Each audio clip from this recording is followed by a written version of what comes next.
Hey all, Tony Bing here. Hello and welcome to my Wrath of God in-game build guide for Thor for Marvel Heroes Omega for PlayStation 4 and Xbox One.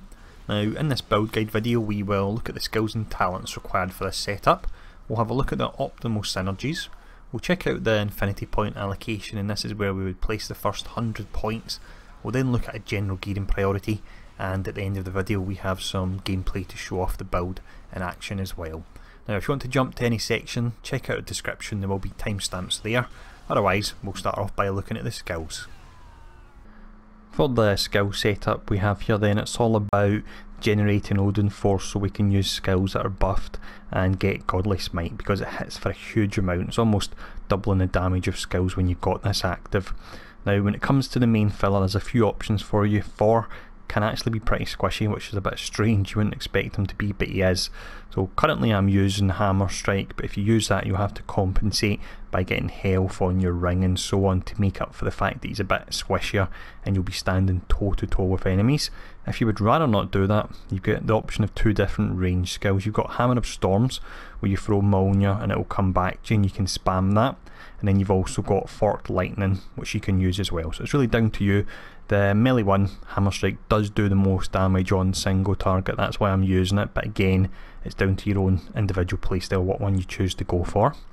For the first skill we look at, the cooldown one, it's Jumping Smite. So this one will have an 8-second cooldown, hits for a nice amount, and it has Godly Smite attached to it as well, and it will also stun the enemy.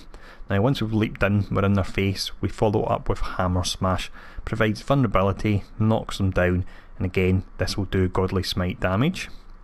We then have Spinning Strikes. We use this last out of our cooldowns because we've whittled our health all the way down, and then we use an Execute, 8-second cooldown again, so all these skills line up nice, and it's actually got 100% Brutal Strike chance. You'll get that through talents.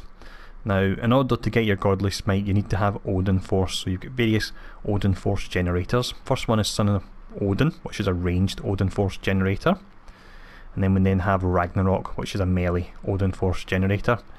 And then finally we go all the way over to our signature, the Anti-Force. So this will also restore 100% of your Odin Force.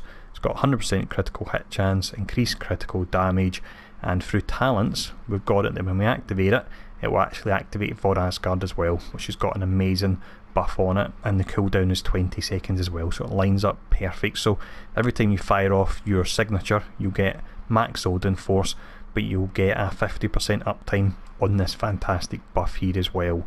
Now another slight variation you can do with the build if you want, if you feel you have a high enough Odin Force pool that you don't need 3 generators, you can actually drop one of them. It's up to you. You can either drop Son of Odin or Ragnarok, and then you can replace it with the talented version of Asgardian Smite, and that will do Godly Smite damage as well. So what you can essentially do is you would fire this off, Godly Smite again, Godly Smite once more, and then this one, that's 4 Godly Smites, and then you would hit your signature and that refreshes all skills that have Godly Smite attached to them, and then you can fire all 4 of these off again. The amount of burst damage you can do with it is incredible, but be warned, you will have to itemise for it. You have to itemise quite hard into Odin Force in order to sustain it, and that means you will be neglecting his health, which is something he could do with. So it's all really a balance on Thor, and although I've discussed the core of the build, it'll be down to you how you want to finalise it. But for the next section anyway, we'll have a look at the talents. For the first talent line I would be using Build and Power, and this is because I have various Odin Force generators. So when you use one of these you gain 5% increased electrical power damage, 2% damage absorption, and 2% critical hit chance. So that will go up to 15, 6 and 6 when it's at the full max 3 stacks. Now if you would prefer and you're going for the 4 Godly Smite skills, this is a talent you want to use, Resounding Smite, and it does pull Asgardian Smite up to 12 seconds, which is a bit of a pain because it doesn't line up great with the other skills, but it will give you that extra Godly Smite in your build there. Next talent is God Force. With this, the Anti-Force applies for Asgard, which is fantastic buff, and Anti-Force cooldown reduction comes down by 5 seconds, which means it lines up perfectly with for Asgard. We then have Hammer of Wrath, so this is a great execute skill. Spinning Strike, 4-second longer cooldown, that takes it up to 8 seconds, always delivers a brutal strike if Odin Force is spent, and we should always have Odin Force with the 3 generators we use, and it also does Godly Smite damage as well. Then have Mjolnir Unleashed, so Hammer Smash and Jump and Smite, they gain an increased cooldown, more damage, and they will trigger Godly Smite as well. And then finally Wrath of God, so for Asgard instantly refreshes the cooldown of any power that triggers Godly Smite, and while for Asgard is active, Godly Smite damage goes up by 100%, and there's a 100% chance for Godly Smite to actually critically hit. So that works great if you're using the 4 Godly Smite skills. Fire off the signature, which in turn fires off for Asgard, and then you've got another 4 Godly Smite that have the 100% critical hit chance and increased damage. You really can do insane damage with that setup. But next up we'll have a look at the synergies. For the synergies here, we look at the primary attributes first, and that would be Strength and Energy. That's covered by Ant-Man and Gambit. The more generic ones to use on them are Blade, Hawkeye, Hulk, She-Hulk and Squirrel Girl. You have Colossus, who's good from a defensive viewpoint and he does need it, and then you've got Storm and Thor, who can increase his electric power damage as well. But for the next section we'll have a look at the Infinity Point allocation, and this is where we would place the first 100 points. Now with Thor you actually run across 2 real issues. One is not having enough Odin Force, the other is the fact that he can be a bit squishy, so for that reason I've split my points, and I would continue to do that going forward until you get to a point where you feel you get enough Odin Force or you get enough durability on them. So for my first 50, putting them into the Mind Gem and into Deep Thought for an additional 125 Odin Force, and we get the health regen when we critically hit as well. We then have the Space Gem, another 50 points in here. That is giving us 25% base health, and your medkit causes you to take 10% less damage for 5 seconds. So it's essentially providing a weaken, and we don't have that in our kit because we're not using the big crash down skill. But for the next section we'll look at the general gearing priority. As always then, with this section I'll give a general outline of where you want to actually go to make the most of the build gear wise, and this means in future when new gear comes out you can apply the tips I've given here to help you decide if you want to equip new items or keep your existing ones. Now the issues with Thor that we've already discussed are the Odin Force and health, and this is why the M-Cran is great. It offers Odin Force and health for rank 1 and rank 2. Rank 3 and 4 flat damage and flat critical hit rating are fantastic because his damage tags are all over the place, and it looks like he's missing quite a lot of damage tags that he should have, such as leap and electric as well. So for that reason I really do like using this. Now for the medallion, nothing really shines too much, but because he is more heavy on the melee side of things, I'd say go for the Dr. Octopus there, and you'd be looking for either health or Odin Force as the effects, depending on whatever you feel you need. For the Catalyst, you want to get health on hit to help with squishy issues. You also want to look out for the mystical bonus you can see I've got, which is when your health drops below 20%, become invisible for 15 seconds with a low 15-second cooldown, so this will really help your survivability a lot.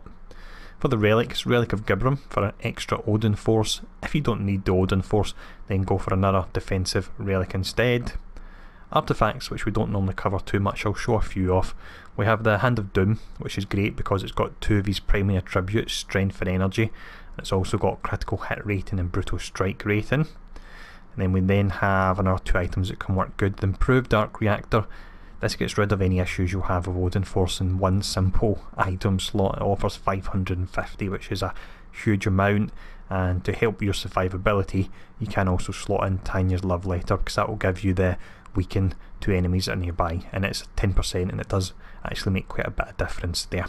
But with the gearing now covered, what we'll do is we'll show off some gameplay, and it has to be the Odin's Palace operation we run through, so we'll do the full bounty clear, take down the 3 lieutenants and take down Curse at the end.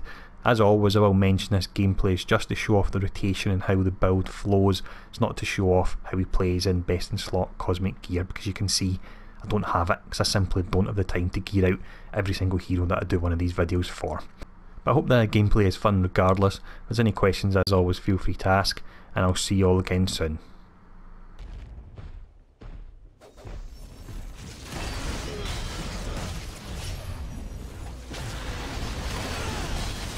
The giants will return!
defenses!